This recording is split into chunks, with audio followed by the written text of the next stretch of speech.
Okay, this is how I like to attach my sprocket to the Harbor Freight wheels. I start with a 5/16 ID piece of tubing, cut 4 pieces, 2 1/8 inches long. Use some square tubing for a spacer. These are I make them 1 3/4 long. The ID is 1 1/2, so it'll fit on there like this. But this is kind of loose, that's why I like the 1 1/2 inch ID, because they fit on the wheel nice and tight.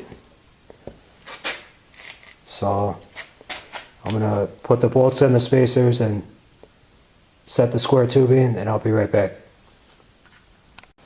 Okay, so I put the bolts through, then I set the spacers onto the bolts.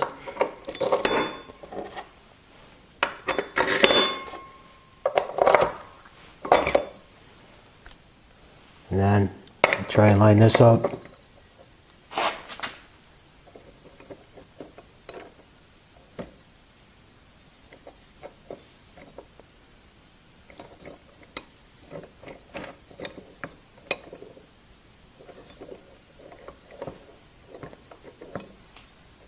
To a point where it'll pick up the spacers just right.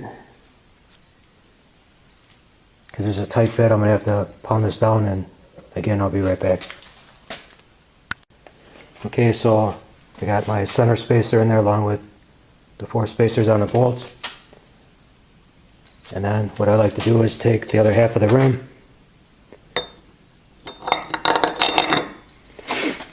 and then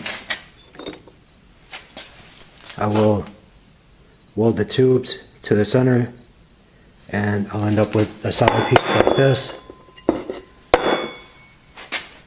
And then I would just remove the wheel, put it back together, and the sprocket would go on here. And that's about it. I could show you the one I did already on the go-kart. Well, yeah, let's go over there.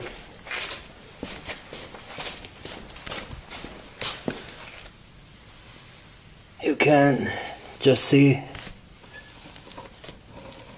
right there, in between the tire and the sprocket and chain. It works good for me. I've done it quite a few times. So there you go, a little trick if you want to try and do it. Just trying to help. That's it for now.